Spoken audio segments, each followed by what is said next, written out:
What's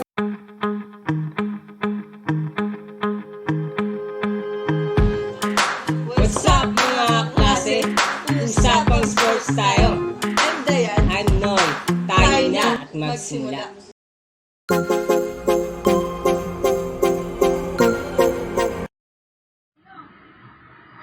Who first invented badminton? Invented in India in a version called Pune.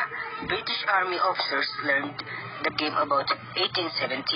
In 1873, the Duke of Beaufort introduced the sport at his country estate, badminton, from which the game derives its name.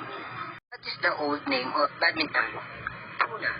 Early on, the game was also known as Pune or Puna after the garrison town of Pune, where it was particularly popular and where the first rules for the game were drawn up in 1873.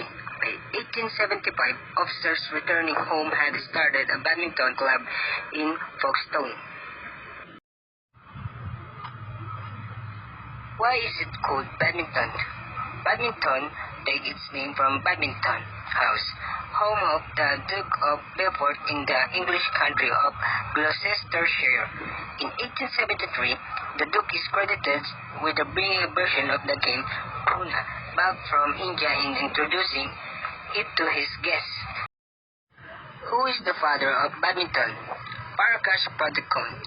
After retirement, Prakash Padukone has sought to mentor budding young players and help them achieve glory for the country. He runs the Prakash Padukone Badminton Academy, and along with Kit Sethi, he is a co-founder of Olympic Gold Quest, a foundation dedicated to the promotion of Olympic sports in India. What are the top 10 rules of badminton? First, games are played to 21 points. The first player or team to reach 21 points win that game or set time. Shuttle does not land in appropriate service court. Stepping forward while you serve. Serve or shot lands out of bounds of the court. Shuttle does not make over the net, goes under or is hit into the net. The shuttle is hit before it crosses over the net. Second, matches are best of 3 games. The team or player to win 2 games, first out of a 3-game series is determined the champion of that match. Third, every set there is a point scored, meaning you do not have to be the one who served in order to get a point. This helps improve the speed of play and allow teams to come back more quickly. Fourth, whichever team wins, the rally serves next.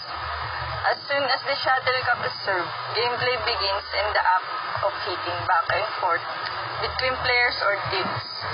The rally ends when one team or player commits a fault and the other team receives a point. That team then serves the next point. In match play, whichever team wins the game, serve first in the next one.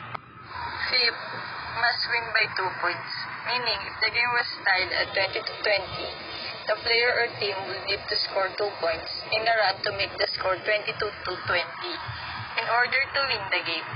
However, if the score was 29-29, then whichever side scores the 30th point wins the game.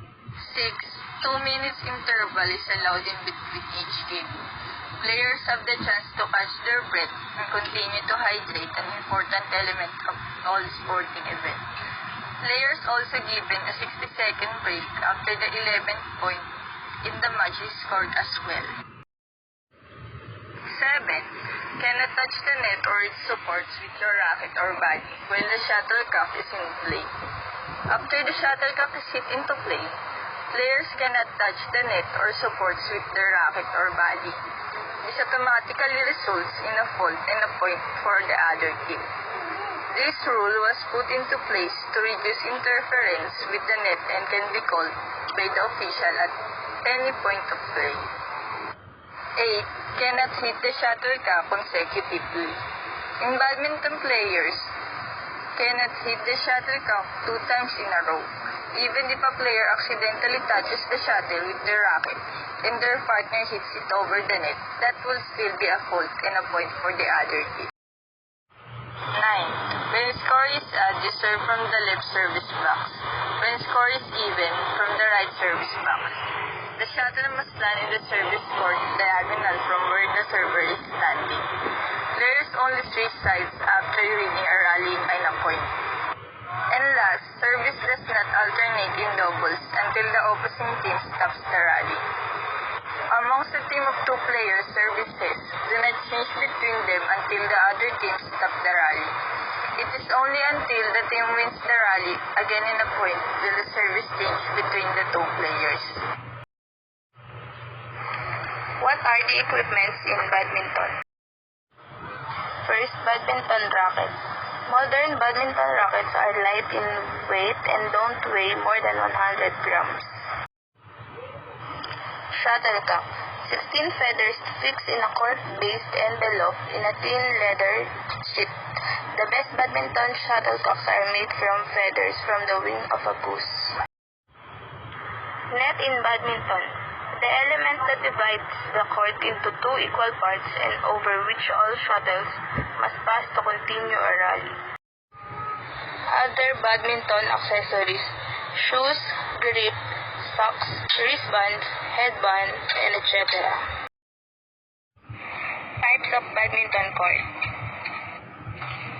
There are various kinds of badminton surfaces available across the country for enthusiasts.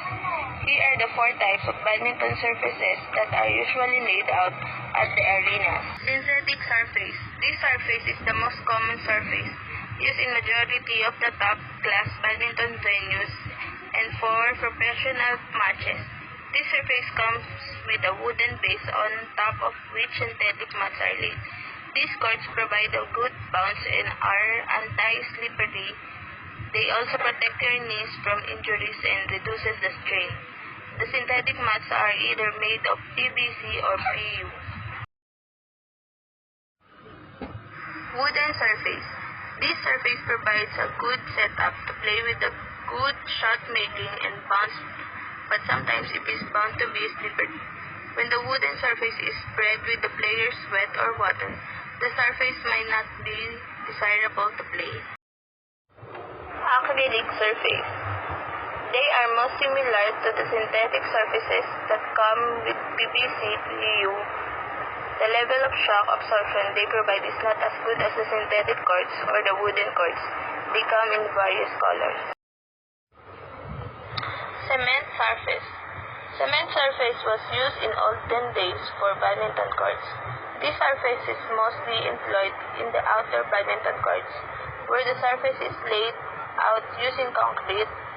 It is not much suited for regular play as the surface is very hard and does not provide proper rest to your knees and might result in injury. How to hold the badminton racket. The correct way of holding a racket is as simple as a friendly handshake. Imagine the grip of the racket as a hand approaching to shake your hand. Your thumb should be pressing comfortably against one of the wider surface of the racket. Grip while the rest of your hand holds the racket as if you are shaking a person's hand. To achieve this, make sure you do not grip your racket too tightly. This will make your wrist less flexible in rotating and flicking. Use only your thumb, index, and the middle finger to control the racket.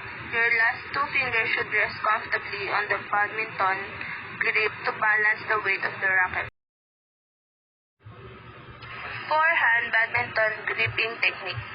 Your thumb does not necessarily have to press against the wider surface of the badminton grip for a forehand stroke. Your index finger should be the one in control in a forehand stroke.